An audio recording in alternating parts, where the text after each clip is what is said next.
For 2 long decades, silence hung heavy in the air. The rhythm that once filled the city's heart had faded, leaving only memories. But then, something impossible happened. A boy, innocent and full of wonder, walked in with a toy drum. And in that simple moment, everything changed. If you thought all hope was lost, wait until you see how a child breathed life back into it. Before we go on, drop a comment and tell us where you're watching from and what time it is. Let's dive in. 20 years ago, Sophie Mason was a name spoken with reverence in every household. She wasn't known for her wealth, although her marriage to billionaire Maxwell Mason had turned heads. No, Sophie's fame came from something far more powerful, a rhythm that captured the hearts of children everywhere. 3 beats, 2 beats. Her 332 pattern became a signature sound, passed down through generations like a cherished secret. She wasn't just a teacher, she was a storyteller. Brown drums slung over her shoulder, Sophie moved through classrooms and playgrounds, showing kids how to clap, tap, and drum to the beat of joy. Teachers swore it helped restless children focus. Parents claimed it soothed their kids to sleep. But for Sophie, it was never about recognition. It was about bringing joy, and the children adored her for it. Then came the night that changed everything. A storm, a screech of tires, and a city holding its breath. Headlines screamed, "Sophie Mason, the drum queen of children, clings to life." But Sophie never woke. In her absence, her rhythm lived on. The 332 patterns spread like wildfire. A tribute to her. Parents taught it to their toddlers. Playgrounds echoed with it, passing down the legacy of her beat. It became more than just a song. It became a tradition, a way to remember. But Sophie herself, the soul behind it all, lay motionless in a sterile hospital room, built by her loving husband. Her once golden hair now graying at the edges, her fragile body hooked up to life-sustaining machines, her breath coming only through an oxygen line. The hum of those machines, steady and unforgiving, was all that filled the room. Maxwell had stopped bringing visitors years ago. Hope had become too costly, and he had paid the price. Yet, not everyone had forgotten her rhythm.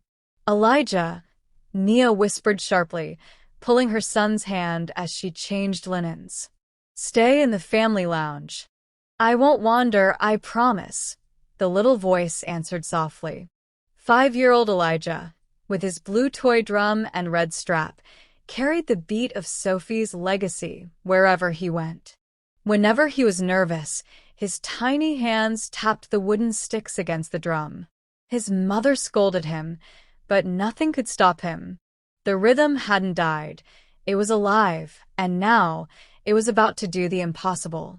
He had learned the 332 rhythm from her. Nia always said every child needed to know it. She spoke of the woman who made it legendary, the woman who once made an entire city sing before falling silent forever. Elijah believed that rhythms could speak. That afternoon, while Nia scrubbed away in the kitchen, Elijah slipped down the hall. He quietly pushed open the door to the room no child was allowed to enter. And there she was, the woman from the stories, pale, still, lying in bed. The monitor beside her beeped, hollow and indifferent. "Miss Sophie," Elijah whispered, his voice soft. Silence. He climbed onto the step beside her bed, his drum steady in his hands.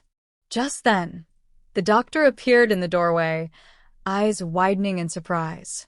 "You can't be in here, kid." Elijah didn't flinch. He lifted his sticks and started. 3, 3, 2. Soft, rhythmic. "Stop that noise," the doctor snapped, stepping forward. "She's in a coma, boy. Don't play toys in here." But Elijah didn't stop. He leaned in closer, tapping the drum again. "If you hear me, Miss Sophie, blink at the last 2." The doctor froze, his frustration melting into disbelief. What did you just say? Blink, Elijah repeated, his voice unwavering. 3, 3, 2. For the first time in 20 years, Sophie's lashes fluttered. The doctor's clipboard slipped from his hands, clattering to the floor. No. It's just a reflex, he stammered, panic creeping into his voice.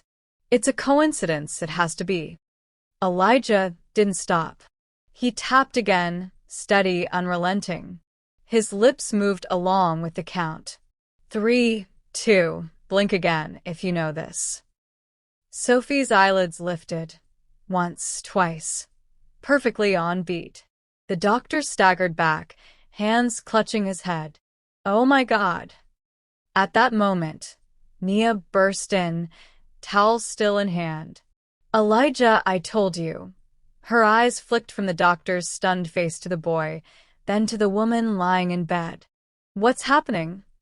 He's getting a response. The doctor stammered, his voice shaking. This can't be real. Nia grabbed her son by the shoulder, her voice demanding. What did you do? Elijah pointed at the woman. She taught everyone. You said I just played her song. The doctor turned to Nia, eyes filled with disbelief. You don't get it. 20 years. She's been silent for 20 years. And your boy, he just triggered something in her brain. Heavy footsteps echoed from the hall. Maxwell Mason stormed in, still dressed in his suit, his anger palpable, like a man who had already lost so much. What's going on here? He snapped, eyes falling on Elijah, drumsticks in hand. Who let a child in this room? Sir. The doctor began, but Maxwell cut him off. Get him out. Now. No, Elijah shouted, surprising everyone. She's listening. Maxwell's jaw clenched. He moved toward the boy, ready to drag him out himself. But then, Sophie's hand twitched. Just once. In time with the drum. Maxwell's breath caught in his chest. Slowly, he turned, staring at her unmoving face, feeling the rhythm he had buried under years of grief. Elijah raised his sticks again, eyes locked on Maxwell. Now you don't believe. Watch.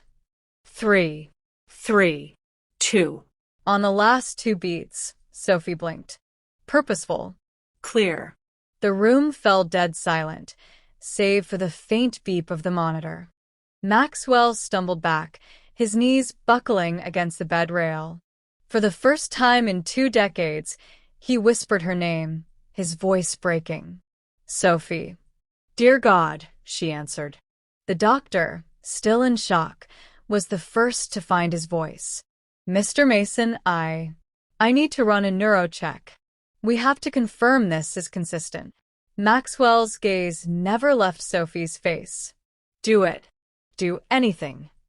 Elijah held the drum close, eyes fiery as he stared down the adults. She knows the song. Don't stop me. Enough, Nia hissed, tugging at his arm. You don't speak like that too. But Maxwell raised a hand. Let him. His voice was quiet, but laced with authority. If my wife just blinked because of him, I want to see it again. The doctor hesitated, swallowing hard before leaning closer to Sophie's face. Sophie, if you can't hear me, blink twice. Nothing. The monitors hummed their steady, indifferent rhythm. Maxwell's shoulders slumped, the weight of despair settling in once again. It was just a reflex. No, Elijah said firmly, gripping his drumsticks tighter. He tapped the familiar beat. 3, 3, 2. Miss Sophie, it's your song. Blink on the last 2. Her lashes fluttered. 1, 2.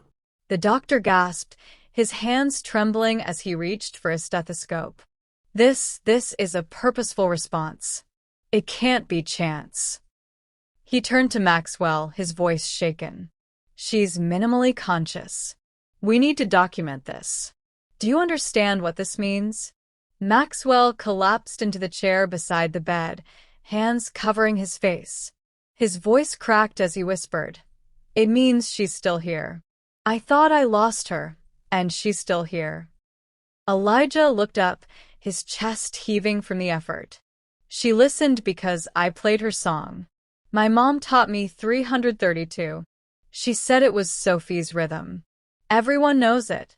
Nia finally spoke, her voice trembling with emotion. "It's true. After her accident, the pattern became a tradition. Every child in the city learns it. Elijah grew up with it. I never thought." She broke off, tears spilling down her cheeks. "I never thought it would reach her." Maxwell's eyes, raw with disbelief, locked onto Nia. "Your son just gave me back what billions in doctors and machines never could." The doctor shook his head, still stunned. "We'll need intensive therapy, neurology, physiotherapy, speech. But this is historic. If the city finds out Sophie responded to her own rhythm, it will change everything we know about treating patients like her." Maxwell rose and gripped the boy's small shoulders, kneeling so they were eye to eye. His voice trembled, yet carried the weight of a lifetime. "Elijah, you gave me back the years I thought were lost. You brought her back when no one else could." Elijah blinked, shy for the first time. "I just wanted her to hear."